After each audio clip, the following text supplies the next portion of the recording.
Hey, welcome everybody. The focus of our discussion today will be game development on Roblox. And speaking to us on this topic, we have 4 successful developers on Roblox who can give their real-world experience and perspectives. And with us today, we have first Bereza. And Andrew, do you want to maybe tell, I normally skip intros, but in this case, I think you guys all have super interesting backgrounds and kind of stories. So maybe you could tell us a little bit about who you are and kind of the game that you're working on. Sure. So my name is Andrew Bereza on Roblox. I've been on it for over 10 years. Some of my games are Miner's Haven, Visteria, Azure Mines, and right now I'm working on a project called Build Island. I'm just super interested in sort of creating this really cool physics sandbox where people can make their own experiences with their friends and just have full control over their environment. Great. And next we have Josh DeBoer. Josh, you're driving, so please don't crash into anything while you speak to us. But yeah, if you could give us a little bit about your background, that would be great. The username Artemis the Deer on Roblox. I used to be known as Belzebase, but I changed it because it's impossible to pronounce my username. I've been on the platform since 2007, and I've been developing for over 13 years now. I am currently the co-owner of a project called Vehicle Simulator, and that project has amassed over 575 million play sessions over the space of a couple of years.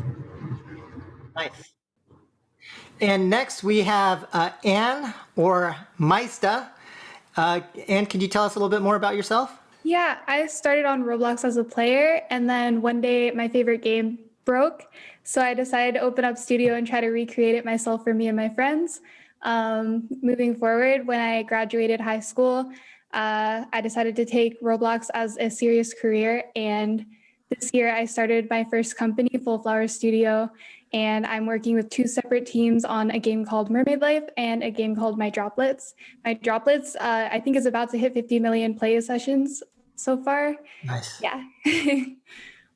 And great. And finally, we have Arthur Chusoff. Arthur, do you want to tell us a little bit more about yourself? Hi, I'm Arthur Trusov, as aforementioned. I'm who to trust on Roblox. I started on the platform making video games like the rest of y'all, and games I'm known for is Tropics Paradise, which has its own toy. Currently, I'm working on Tycoon Hospital, coming out December and next month.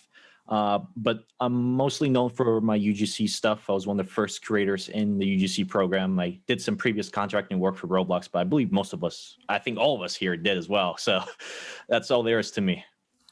Great. And so I thought we could just jump right in terms of the first question I want to ask is really about, what is it like for you guys being Roblox developers in terms of like, how do you spend your time and what does kind of the day-to-day look like? And maybe actually starting with you, Arthur? Wow. So it's a very, very flexible job. Sometimes it's stable, sometimes it's unstable. You never know. It's always something different every day. That can be a good or bad thing. It's just a very flexible, expansive career with a lot of room to grow and a lot of places to go and grow there as well. Okay. And what about for you, Anne? And did you actually just jump right into this right after high school? Well, I've been a game developer for a while. Okay. I went to college for a year and I decided to drop out because I realized I had all of the tools that I needed to have a game developer career. So yeah, basically my day in the life is managing 2 different teams. So I kind of feel like I have a bit more structure than like the average solo developer, but definitely it's really nice being able to kind of set up my own schedule every day and just like work on what I'm passionate about all the time. That's kind of what it's like being a Roblox developer. It's like a lot of passion. Got it. And so, Anne, for you, are you more on the management side rather than the development side? So are you more on the like managing these teams, working on the design, or are you actually coding as well? My job is very chaotic because I'm going back and forth between trying to manage teams, trying to design games, also doing the coding side, also doing the 3D modeling side. It's a lot of work. Got it. Everything. All right, Bereza. And by the way, Andrew, did you start college yet? Or I thought I saw some Twitter posts about some college stuff, or what's going on with you? So I only applied to one school. It was my dream school, the University of Washington, and I was rejected without waitlist. But I appealed, and I actually got in on a 1 in 20 appeal, and I went there for a year. And then I took a break to run Visteria, and I spent about, I want to say like 7 or 8 months on that. And then after that failed, I went back to school and I applied, got rejected, applied again, and got into the computer science major at the Paul Allen School. But right now, again, Roblox is tugging, and I might have to either take another break from school or follow in other Roblox developers' footsteps and drop out. But I really value my education, and I'm learning a lot from it. So it's not something that I do lightly. Got it. And Josh? So I went to school for 4 years back in 2014, 2015. I graduated high school at 15, and I went ahead and by the grace of God, I got a full ride scholarship at my dream school. And I completed 4 years of college there, focusing on networking with a major in cybersecurity. And the school shut down. So I was 1 degree away from getting my bachelor's degree in information technology, and the school shut down because they got sued by the state of Illinois. So after that, I kind of started working at Best Buy. I hated it there, so I quit that. I started working on video games full time. We launched our project. It took off, and that's kind of how I got started. In terms of the life, though, I'm basically the chief cook and bottle washer of the company, along with my partner, Sim Builder. He's the CEO of the company, but we both complement each other and stuff like that. It's 24/7 work. I mean, the morning, afternoon, and the evening, it's always work for me. I'm always checking my phone about work. I'm always got my laptop on hand. I'm always near my office just in case something goes on. It's a flexible career if you want it to be, but if you really want to thrive and succeed, you got to treat it like a real job. All right. And so maybe we could talk about that. So it kind of sounds like, from what I'm hearing from you guys, that this is pretty much a full-time thing. It sounds like it's a career for you guys. But in terms of like the kind of the perception from some folks outside of Roblox, not knowing a lot about it, is that, hey, this is a platform where some 13-year-old kid can just kind of jump on, create something, and become a multi-millionaire. And so maybe we could talk about that to the degree that, is that perception actually true? And for you guys, it sounds like a lot of you are probably in your early 20s. Are you guys thinking of this as your career, or is this something that you guys are doing part-time and as you work towards something else? And maybe starting again with you, Arthur? So the perception that a 13-year-old can get on the platform and become an overnight millionaire, it's an idea. It's been thought about all by everyone on the platform, but what I've noticed is that the most successful people on the platform have been with the platform for years. So I don't think it can happen immediately. You just have to work on it the entire time. And of course, a lot of people that do this tend to turn Roblox into their career of sorts. But for me right now, I do Roblox as a side gig, I guess. Well, as a job, I don't expect it to be a full career. I'm focusing on school right now. And after that, I want to go out into the video game industry. Got it. What about you, Anne? It's definitely a full-time career for me. Sorry, what was the full question again? Well, I think the question is more around whether it can be a career for you, and just how possible is it, or in terms of the perception of like young kids being able to just kind of jump on and become multimillionaires. So, well, it definitely takes a lot of learning and kind of discovering like what it is about the platform that makes a hit. I don't think it's possible to just overnight become a millionaire on Roblox. I definitely have been on the platform for 10 years. I'm not a millionaire yet, but I have learned a lot. And I feel like if you keep yourself going on the platform and you continue to learn about it, it is possible, but it's definitely not just a magical, I'm going to join Roblox and become a millionaire. Just like any YouTuber hops on YouTube and is like, hey, I'm going to have 1 million subscribers in 10 days. It just doesn't work out that way. Right. Bereza? Yeah, for me, it's a full-time job, sometimes beyond full-time, putting in more hours than I should. It is definitely a source of stress for a lot of people.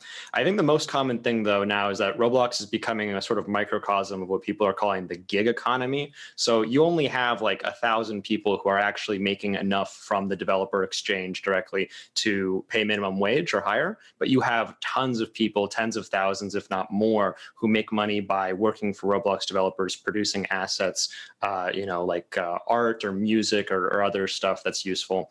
And so a lot of people are able to supplement income by creating on Roblox. And it's the barrier to entry to that is not very high. It's really easy to just jump in and start making stuff. Got it.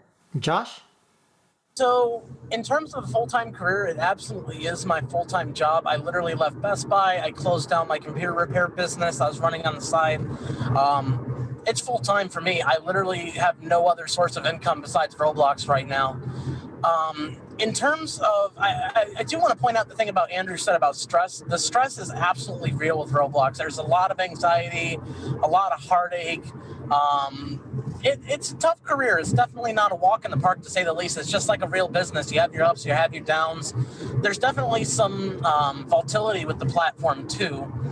Things can get a little bit hectic at times. You got your ups, you got your ups and downs during the seasons. You can see the seasonal trends. But it's definitely a full-time career for me. In terms of overnight success with Millionaires, though, I'm a firm believer that if you have the right idea and the right talent, you absolutely could become a millionaire overnight. There's been a lot of breakout games on the platform and stuff with either some veterans developers or new developers, but to actually become a millionaire from Roblox is a little bit difficult because the IPO filing of Roblox, I think, said 26 people made over $1 million back in 2019, to my knowledge. It was something like that. There's only a handful of people that actually make millions from the platform. There's like only 3 that made more than a couple million per year. I actually taught a Roblox course a while back on how to be intro to Roblox and stuff like that. I worked with an educator, and what I learned is a lot of kids are really talented, like these savants and stuff like that. So I firmly believe if you have the right idea and the right talent and you're 13 and you want to become a millionaire, go for it. And I think it's definitely doable. Well, that's the beauty of being 13 too, is that there's nothing stopping you from just jumping into it. You have the creativity, imagination still growing with you. Yeah. Right. Considering Roblox's market primarily is younger, at least with our game, we have about 8 to 12 is our primary demographic. 13-year-olds know 13-year-olds and younger people best than us, older developers and such. So, yeah, that's kind of my thoughts on that. So maybe we could now talk about what does it take to make like a hit game in terms of so it sounds like you guys have all been working on Roblox for quite a while. So it sounds like experience is part of the factor, but in order to make a game that would be good enough to become a hit, could you talk about the kind of team that you would need, in terms of the team size? And is it possible for a single developer versus, for example, Anne, you're saying you're actually managing 2 teams. Is that the typical teams? What would a typical team size be like, and how big, how much experience in order to make a hit product? And again, go ahead, Anne. Before I started working with teams, that happened very recently, this year. It's definitely possible for you to have a career on Roblox, create a game on your own. My Droplets was originally a solo project. I released it on my own, and then this year I just gave it a huge update after hiring 6 people who kind of had their own set of talents to really bring my idea to life. So it's definitely you can make a game and be successful as a solo developer. You don't need to have a huge team, but I definitely see that's where Roblox is going so far. They definitely want teams to get bigger. That's what I've noticed. So yeah, I see that's where it's going, but it's possible as a solo developer. Got it. What do you think, Arthur? What was the question again? What team sizes are typical to make a hit game? I mean, team sizes, it always depends on what game you're making, but typically you want to keep it small. Always start it small. I've been with many projects that started big and ambitious and ended unambitious at all. I think what matters more is the chemistry Okay. The more connected your team is, the more powerful you can be. Even if it's just you two, you can be more powerful than the team of 20 people. You just got to love the game. You got to love each other. Chemistry is the most important factor. So it's a very dynamic situation. But in my opinion, the best team size is always just start. Emphasis, start small. Okay. And Breza?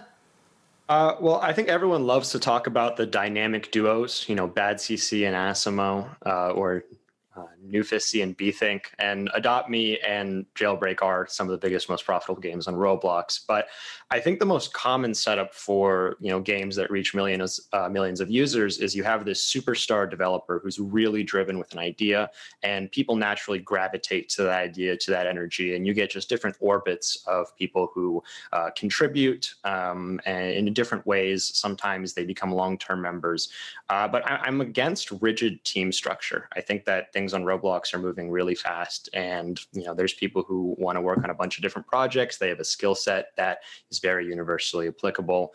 As for myself personally, so I tried having a very rigid team structure with Visteria. I found that I wasn't able to manage that type of organization effectively. But what I have had huge success with is building up a game and then leaving people in charge of that game to keep it running, who are very familiar with the project, creatively and analytically. And it's worked really well with me with Miners Haven. I left Out of Order Foxy and Talon Midnight in charge of that, and they've been running it for years really well.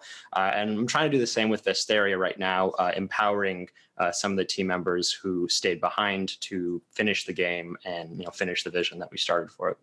Breza, do you think that kind of organizational structure that you're talking about, so there's like a person with an idea attracting people to kind of form these ad hoc teams, do you think that becomes increasingly popular, or and what percentage of those kinds of teams do you think are part of Roblox versus the more structured team that you were talking about? I think most teams on Roblox of successful games that have already released are not rigidly structured. Don't have the traditional company roles. That structure usually forms after a game has already been released and it needs to be maintained. The structure that sort of, if I had to write a recipe to try and make a front page game, having a really strong vision that attracts other people to you and creates that orbit, it's something that's really only possible on Roblox. I think it's something that's very unique to the platform. And so I think people should take advantage of that flexibility and just take advantage of what's available on Roblox. Great. And Josh? So originally when we started off with Vehicle Simulator, it was that story of the dynamic duo. It was two people. My boss, SimBuilder, is located in Arizona, and I'm from the Chicagoland area. And we kind of met by fate, and we were that dynamic duo. We were the Wonder Twins, basically. But we grew our team out significantly because as we grew, we realized that we need more man and woman power.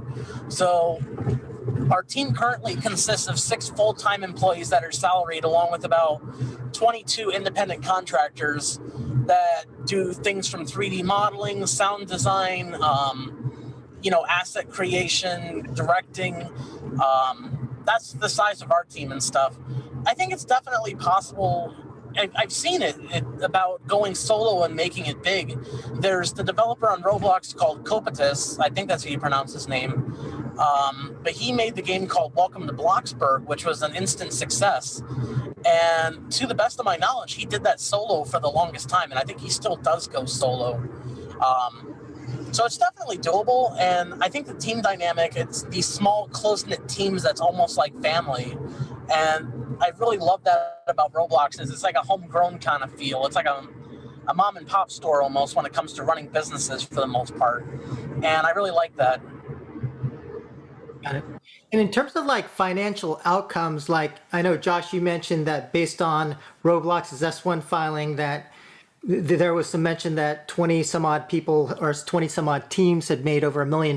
But what is like in terms of the biggest games, is there any indication of like what the potential financial outcome could become? The biggest games on Roblox clear over $3 million a year according to their S1 filing. To the best of my knowledge, they make a lot more than that.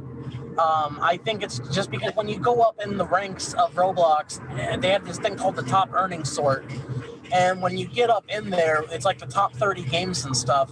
It becomes exponentially harder to get up on there with the top earning. When we released our game at the time, we hit number 2 on top earning behind Welcome to Bloxburg. And we were clearing about 20 to 30,000 a day or something like that, I think.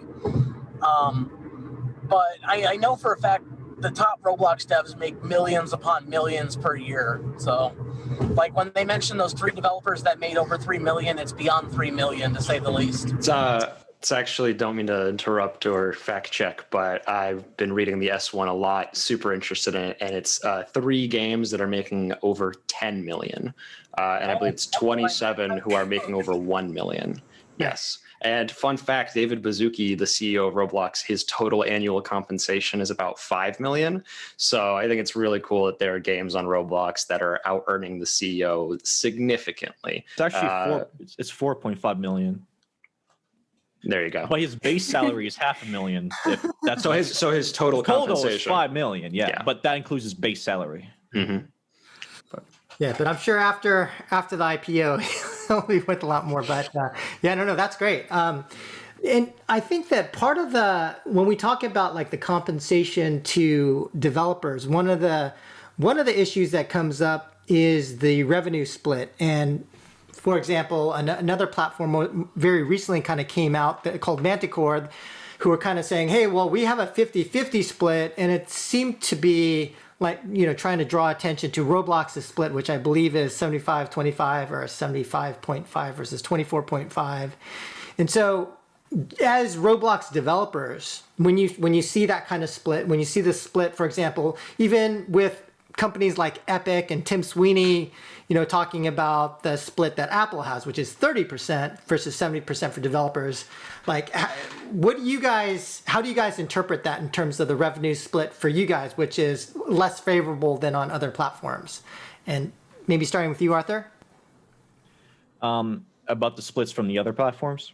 Well, about the split that Roblox has for you, just given that on a relative basis, some of the other platforms seem to be giving more. Now, you can argue that Roblox does more as well, but just wanted to know how you guys feel about that. So I'm not all bothered by the split because, I don't know the internal workings of Roblox. I am not one of their Stanford graduates in finances or economics or accounting. Like I'm not the smartest guy in the room when it comes to economics. So they probably have some typical justifications for that. But I think the reason why other platforms, especially Manticore, are offering the higher splits because they're just starting out. When they come bigger and bigger, they're going to need more of that money back if they want to support their entire player base. Roblox is a $1 billion company, and they have the smartest people in their staff, and they're growing every year. So I'm not really in a position to say, Roblox should move up the percentage of developers for that and that. I just make hats, dude. Okay, so Arthur, for you don't mind. What about you, Anne? I'm also pretty unbothered by it. I feel like there's a lot of benefits to working on Roblox versus other platforms. So really, when it comes down to it, I feel like I have to do half the work to reach more people than I would if I were working on another platform. So I'm pretty happy with the split right now. I have no issues with it. Okay. Bereza? I think what Anne hit the nail on the head when she said you do half the work on Roblox. Roblox really does make a lot of things a lot easier for you. Just like Google's app engine basically took all of the server hosting and network infrastructure stuff out of making an app, Roblox is taking all of that difficulty out of making games. Although I do think that developers should get more than 24.5% of the revenue their games generate. I really like that Core is challenging Roblox with their 50-50 split. I'm not confident yet that Core will be able to seriously compete with Roblox, but I do like what they're doing, and I like the direction they're going in their vision. So it remains to be seen. I know that 26% of the revenue just gets eaten up by companies like Apple, and that's what concerns me more, honestly. I really want to see. There's a lot of legal fights right now and a lot of fights in the popular media over Apple's 30% fee and some of their monopolistic practices. And, if the good guys, so to speak, win on this one, developers on Roblox could be making a larger share and developers on other platforms could be making a larger share. So I think also, like Arthur said, the non-economicist, not a money finance person, didn't go to Stanford. I'm sure a lot of really smart thinking went into that percent. I personally am constantly, doing the competitive analysis. Does it make sense for me to go to a different platform? Does it make sense for me to go to Unity or Core or anywhere else? And the answer is pretty much always a resounding no, just because of how much additional workload there would be and how much I've already learned how to do on Roblox. It sounds like you're Team Sweeney. Am I right on that? A little bit. Cool. All right, and Josh? So I love Roblox specifically because, as Anne and Andrew nailed it on the head, there's a lot of back-end things that people don't take into account. I did some math for us. With our game Vehicle Simulator specifically, if my math is correct, it would cost us upwards of $10,000 to $20,000 a month in order to actually host everyone's player data, just because of the sheer size of the player base plus these save profiles. I'm happy with what Roblox has to offer in terms of services and stuff. If you do a breakdown of what these services actually cost, like hiring moderators, legal, server storage, everything like that, I think if you were to host on your own platform, such as Unity or something, you'd be looking at a similar take at the end of the day.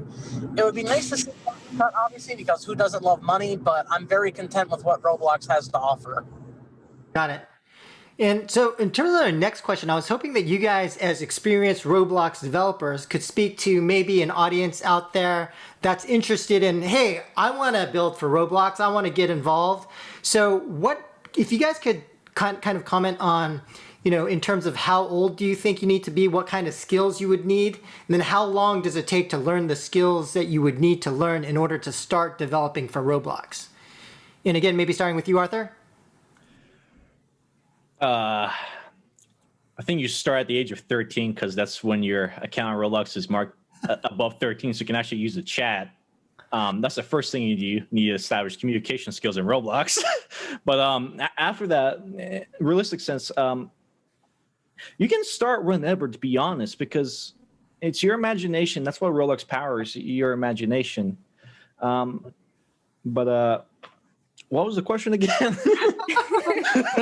Had to make sure to get powering imagination in there. The question is what skills do you need to learn, and how long do you think it takes? Just for noob out there. So just take some 13-year-old kid out there who's like, hey, I want to build for Roblox. What advice would you give that kid?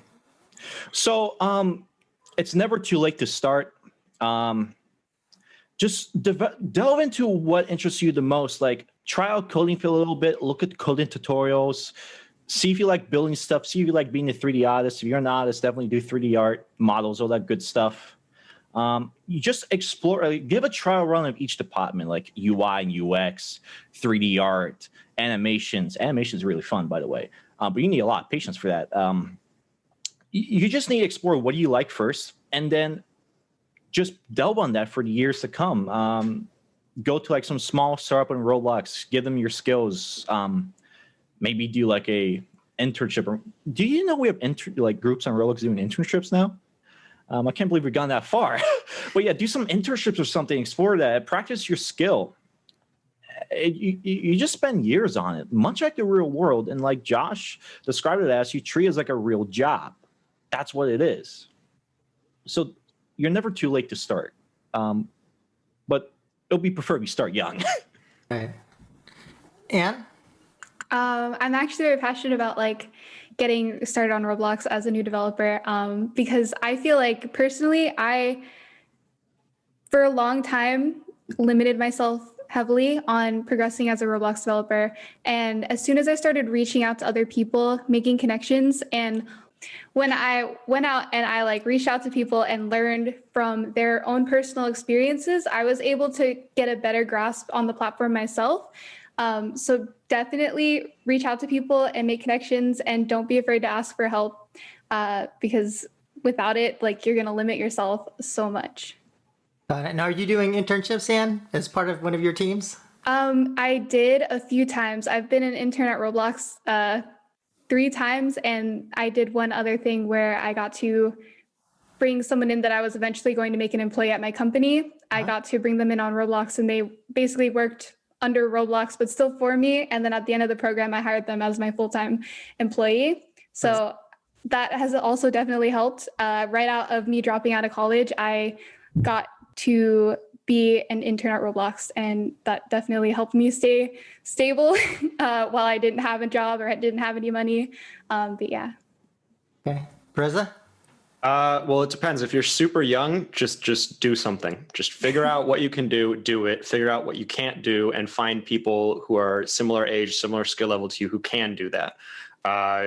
A lot of times, like I know there's a lot of resources available online for like learning how to script on Roblox or how to make a game on Roblox, but I really do think the easiest way to learn it is just by doing it. Set incremental goals for yourself. Like I want to make a part that kills me when I touch it, and I want to figure out how to do this without just copying code from somewhere else. I want to know why that works, and then just incrementally keep giving yourself bigger and bigger goals, and eventually, oops, you're a full-time game developer. That's sort of how it happens for most people. If you're under 18, you want to like take advantage of the lower risk and the lower expenses and costs in your life, and really just go out there and commit yourself 100% to trying a skill like mastering scripting or even making your own game. If you're over 18, it's really exciting because there's a lot of experienced developers that are starting to learn how to run businesses and make companies, and at the same time there's also a lot of outside interests coming in from the game industry and elsewhere who are super interested in getting on Roblox, but haven't really figured out exactly how to do that. Roblox is a really interesting place that stands out from the rest of the game industry. So there's a huge opportunity for people who are over 18 who have experience in Roblox to find roles in these organizations and help these organizations basically bridge the gap between the Roblox world and the rest of the world. If you're over 18, I think focus on finding a cool place to work at related to Roblox because you might be able to turn that into a really good career path. And Breza, like what's step one? Is it basically Lua? Is that the language that people need to learn, or are there any other languages that will be supported in the future? Is that basically it? I know there were talks of supporting C# or something at some point, but I wouldn't. It's Lua or bust, basically. Roblox is actually trying to make their own typed Lua called Lua U, which is a programming language that's brand new to Roblox, as far as I know, and it has like strict typing and other cool stuff. That's being rolled out. That's probably going to change the game. It's worth looking into. But if you know Lua, you can figure out Lua U. It's backwards compatible. Anything that runs in Lua runs in Lua U.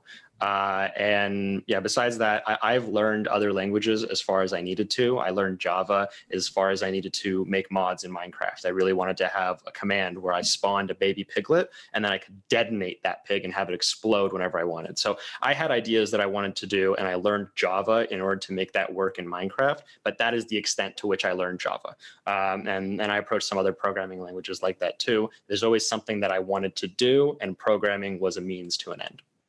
All right. And Josh? So it's just like Nike's slogan, just do it.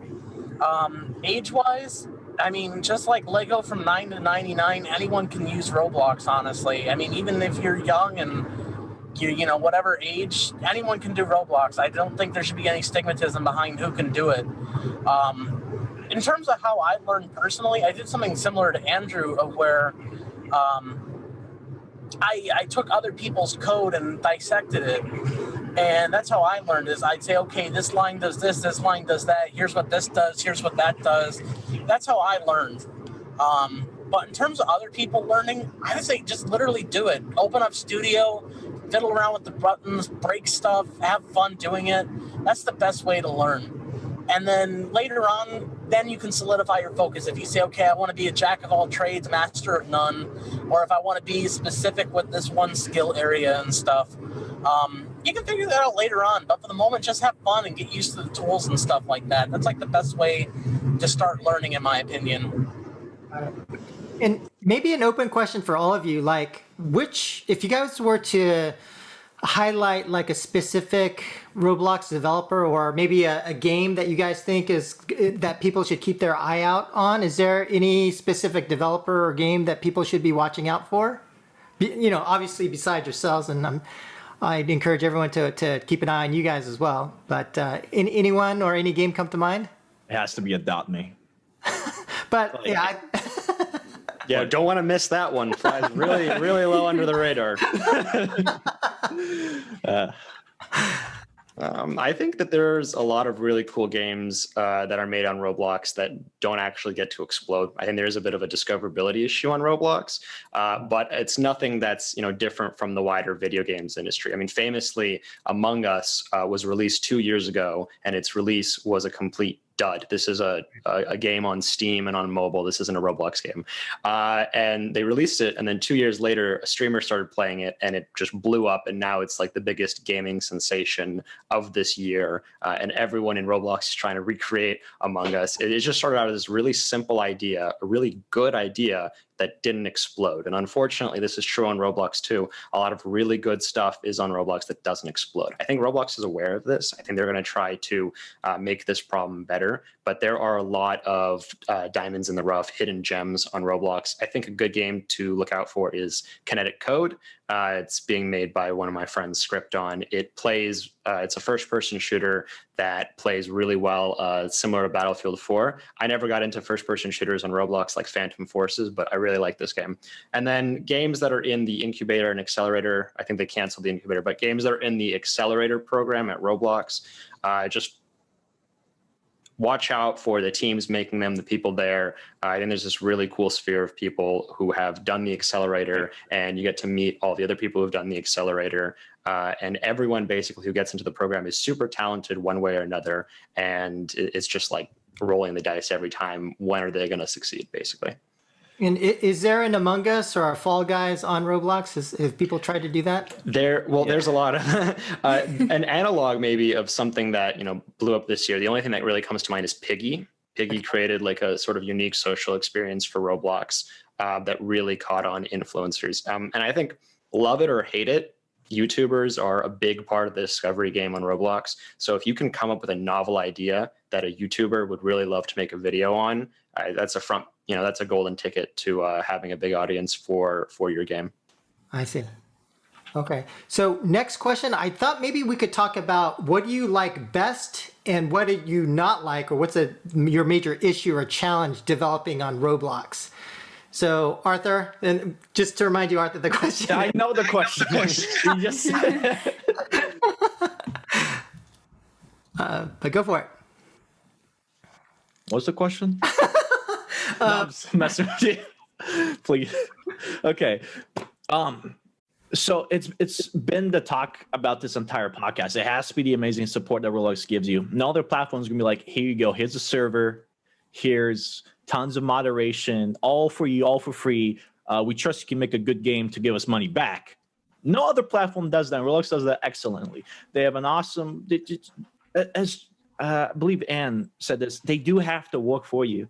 That's what we really like about Roblox. It's really easy to get into and really easy to succeed and expand your skills. It's a great place to just learn and just keep on learning. But with this learning, it comes with a risk. Roblox is growing, but it still hasn't grown its security that much. Roblox, you can be financially successful on it, but despite that, I feel like it's not as secure as many other platforms. I would really wish if Roblox could focus on their own security. People would bring up moderation, but I feel like security is a way bigger issue that is underrated right now. Okay. What about you, Anne? This is a hard question because I feel like there's like a lot that's really great about Roblox, and I find it really hard for me to like have any issues with it usually. But I definitely agree that security has come up as like a really serious issue on Roblox. I feel like there's a lot of things that we could do to improve the security of like top developers and their accounts. I'm definitely like getting a little bit wary and feel like I need to change my password very often on the platform because there's just like a lot of possibilities of my account getting breached. And because it is my full-time career and I make my money off of it, it can be really dangerous. And I just want to make sure that the platform is a lot safer. But beyond that, like everything else about Roblox, I love for real. Breza? What I love about Roblox is that I could spend like 3 years of my life basically just nonstop complaining about everything that's wrong with Roblox, and you know, not destroy my career. Like there are a lot of people at Roblox who are super passionate, really believe in what the company's doing, and really believe in the developers. I think that if it wasn't Roblox and if it was a different company, and I tried to advocate on behalf of developers like I did for a lot of my career, I wouldn't have been able to actually do anything. But Roblox is flexible and open-minded and really cares about its developers, and so there have obviously been issues. There have been rough patches. There have been times where I was like, who the hell is doing this? What you're doing makes no sense. You have to be stupid to do this. But as developers, we don't really have a full view of everything that's going on at Roblox. We don't know, what games that they're playing long term to, secure this vision of the metaverse. And they're playing, a different game than we are as game developers. So in the past, I would have, cited, my chief complaints about the platform. But I think this year has actually been really good. They've released a lot of really cool features. Roblox is looking better than ever. It's running better than ever. There's security, which is a huge concern. Lots of accounts get stolen on Roblox, even famous developers. There's discoverability. It's really hard to find new games. But besides that, Roblox gives a lot to love and not as much to hate. Got it. Josh? Same thing as Andrew said. There's a lot to love about Roblox, a lot to hate about it. But I wouldn't switch up anything in the world for it, honestly. It's my favorite platform. I mean, I could list off all the things I love with it, but it's just an amazing platform as a whole. To be frank with you, a while back, I was going through a very severe bout of depression. And without Roblox, I wouldn't be here today, quite frankly. I wouldn't be around. If I didn't met my boss, Sim Builder, and started this project and had a purpose in life, I wouldn't be here. So I'm eternally grateful to Roblox for literally saving my life. And the one gripe I have about Roblox is, again, security. It seems like things are a little bit lax over there, and there's people getting hacked left and right. And yeah, they have remediation policies in place in order to take care of these issues, but still, they shouldn't be happening to begin with. And then moderation, too.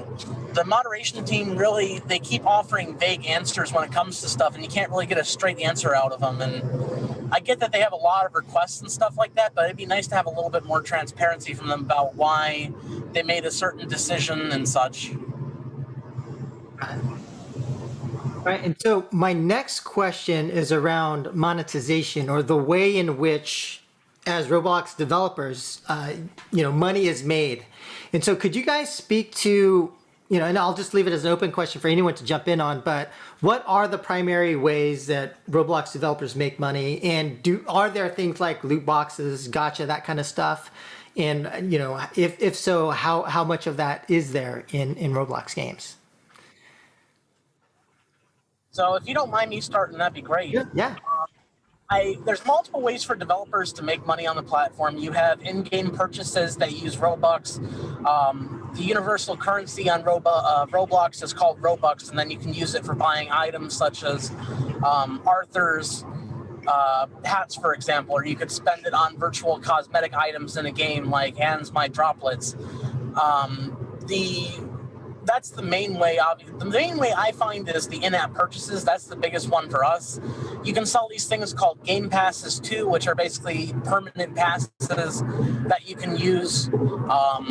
You obviously have the loot box mechanics. I haven't personally seen gacha mechanics on Roblox, but I've definitely seen loot box mechanics.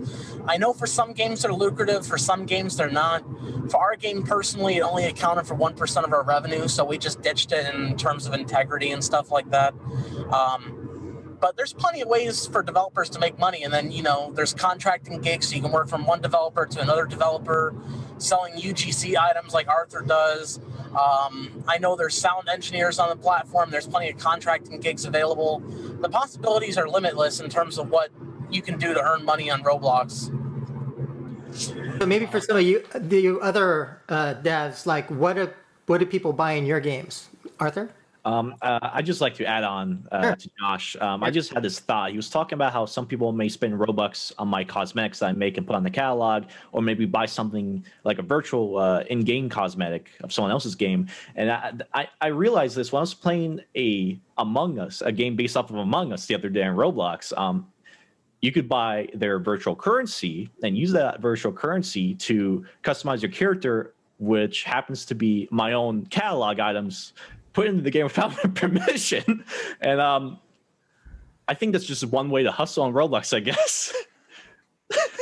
I'd just like to add on to that. But I guess when it comes to monetizing your game, give something that your players will want and also need at the same time. I think for once you want to reserve that for game passes. For one, in our Tycoon Hospital game, the main focus is managing your hospital, but you can customize it from the ground up as if it's like The Sims or something. However, if you want to change the material of your objects or unlock additional colors, there's this game pass that allows you to unlock all of those. But of course, we give you like a small sample piece by giving you like a limited amount of colors to let you experience and see what you could potentially build. In fact, in the main menu, we show it off. Because one of the first things you want to show when the person loads up your game is what can they make, what is possible to become in this game. And in that scenario, you can also show game passes, your consequences of the monetization you offer, and that's an incentive you can create. Okay. And maybe for you, Anne and Breza, like what are the main things that people buy in your games or just generally on Roblox that you're aware of? Personally, I like to give people the ability to customize their experience in the game. That's my main source of monetization. So usually I'll just sell ways for you to personalize like a droplet in your game. You can buy hats for them. You can change their flavors, which is what like makes them what they look like. And then also for their houses in the game, you can just buy virtual furniture and put it in your house. It's really just about like making the experience more personal for you. But beyond that, I don't personally like to do other kinds of practices. I kind of feel like loot boxes can be a little funny. I feel like there's better ways for you to monetize your game, but yeah, that's kind of how I have done it in the past. I second that funny feeling towards loot boxes. Loot boxes were the primary method of monetization in Miners Haven when it first released. It accounted for a majority of its revenue at first, but then I introduced a bunch of really cool membership-style game passes that have taken over a little bit. It's still in the game, but it's a minimal part of it now, and I haven't used it in my projects after that. I don't. Like others have said, I don't think it's super ethical, and I also don't think it's the most effective way to monetize, right? It has sort of costs, and the value of it's not that great. This might be a contentious opinion, but I think the best kind of monetization is just the type that lets you pay to get ahead, but not pay, to get content that's strictly unavailable to non-paying players. So think the Clash of Clans style monetization. So on Roblox, we have this problem where a lot of games, especially those with higher skill ceilings, more skilled players, they like to rally against the idea of pay-to-win monetization, like it's just an evil thing. But pay to win being like any advantage that you can get by paying money. But I don't think this is an honest reflection of how the market actually feels. I think most players are totally fine with the idea of others paying to get ahead, as long as they believe that if they put in the time and effort and skill, they can earn their way to the same place. And I think in an effort to avoid pay to win, many developers make the mistake of just selling off their game's aesthetic, making it so there's a clear visual divide between paying and non-paying players. And I don't think that's an effective form of monetization anymore in like this social, digital human co-experience age. And I don't know. I think just monetizing the aesthetics in your game and just selling cosmetics can be a bit of a lazy cop-out depending on the game. And it might be better for social role play. Selling aesthetics is pretty much all you can do. But for a game like an RPG or a Tycoon or games that have a clear progression and there's social interaction in that progression, people are progressing simultaneously and interacting with each other. I think the best way to go is really just pay to skip. I think it's going to be the most effective and the most well received by actual players, both paying and non-paying. Got it. So I have one last question, and thanks for hanging on with me. But my last question has to do with the growth, right? Which is that in terms of whether it's emerging trends or how Roblox will grow, whether it's to expand their audience, or it seems like Dave Bazuki's been talking a lot about metaverse. But in your opinions, where do you see the growth for the Roblox audience or services? And starting with you, Arthur? It's always me first. Thank you for the honor. My window.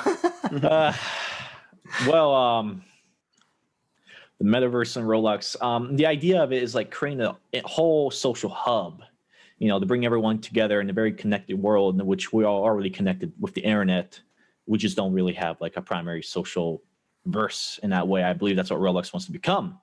And for Roblox growing, they're trying to go beyond, I guess, a game platform, primary a social platform. We just had concerts on Roblox.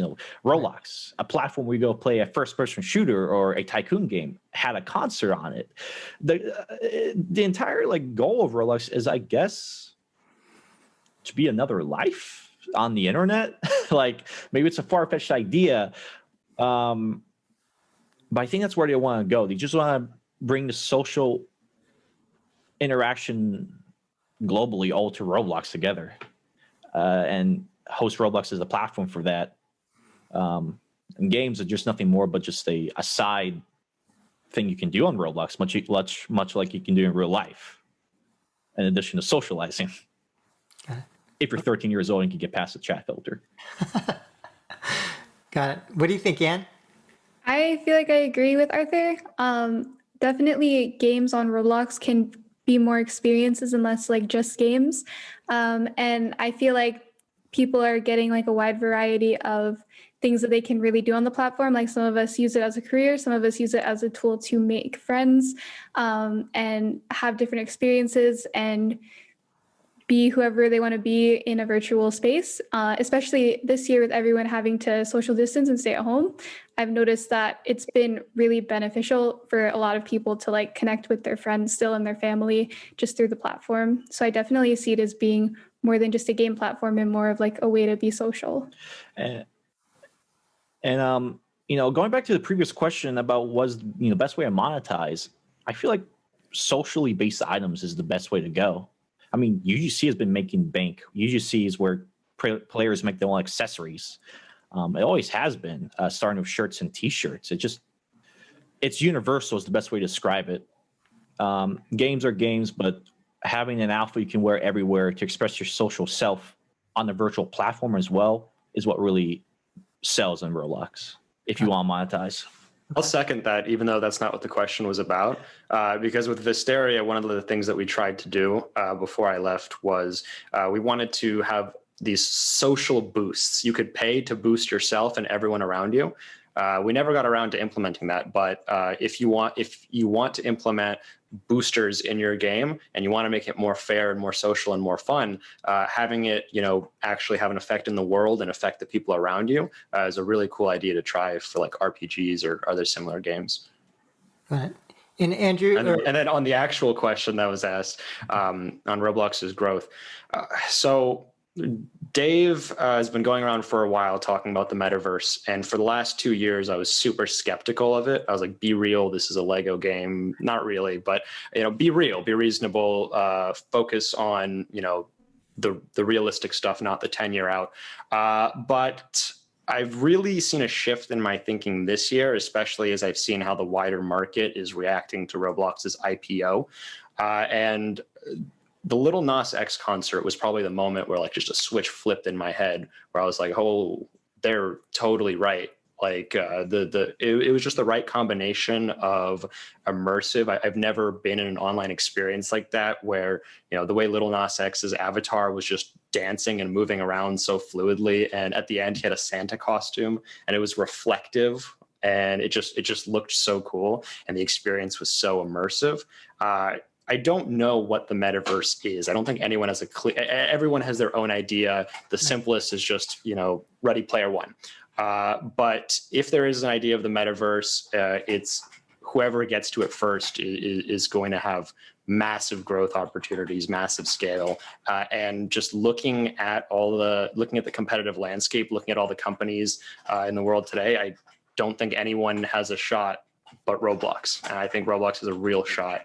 And I think there's still potential for big growth, big improvements on social features, and just a lot of unexplored potential and a lot of potential to surprise people still, I think. So we'll have to see. The concert was very surprising. Like, it was well done. Yes. Okay, Josh, take us home here. With Andrew on the definition of the whole metaverse thing. I think it's in the eye of the beholder. My boss has a definition of metaverse. David Mizuki has a vision of what his metaverse is. I don't think there's like a really solidified definition. I tried looking it up on Wikipedia earlier today, but that's obviously crowdsourced, so that's someone's view and stuff like that.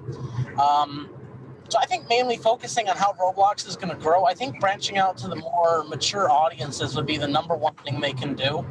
Because, yeah, kids spend their parents' money, but grown, men and women, obviously, they spend money too. A good example of a mature game on Roblox is called Phantom Forces, and it's like inspired by Call of Duty. And it's beautifully executed overall.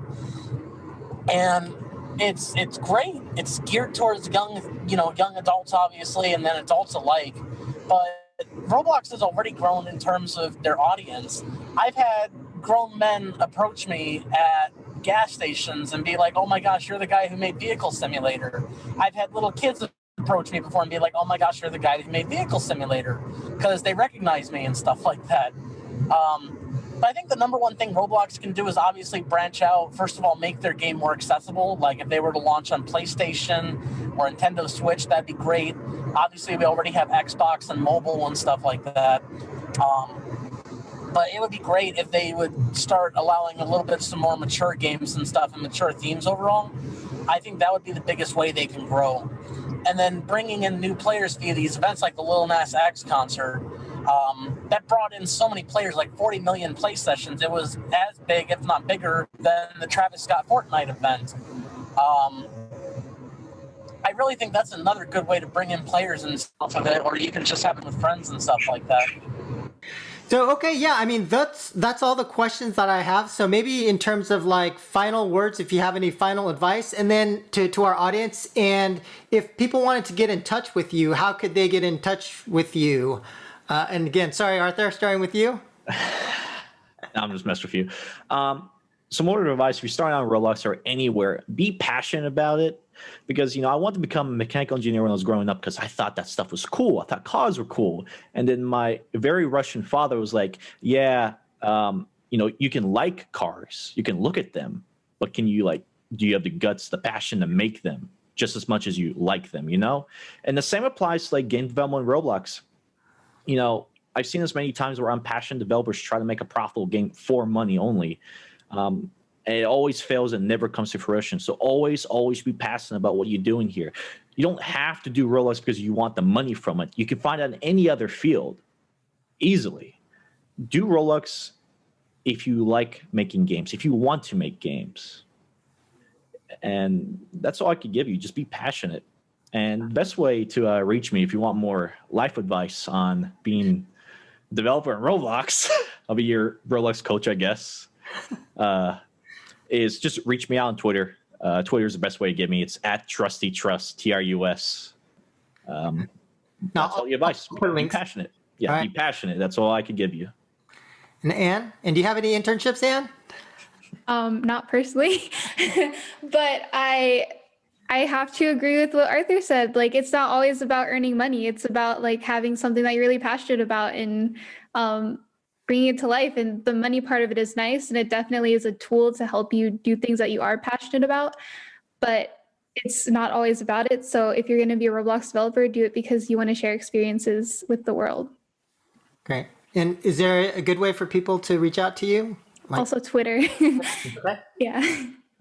All right. Breza?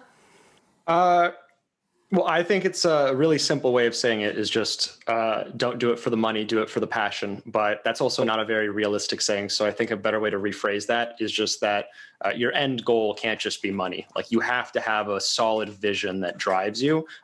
You need to have cohesion between your team, not in structure, but in shared ideals and shared things that you want to see, in this world that aren't in this world yet. That's how good games get made. And if you make a good game, then the money will come. It's when your end goal is just money. It's very obvious to people who play the game or see what's going on. I've seen some, companies try to get on Roblox, and it's obvious when a game doesn't have that spark, doesn't have that vision. So if you do have that spark, if you do have that passion on Roblox, that's really more valuable than anything else. And it's about figuring out how to make something out of that.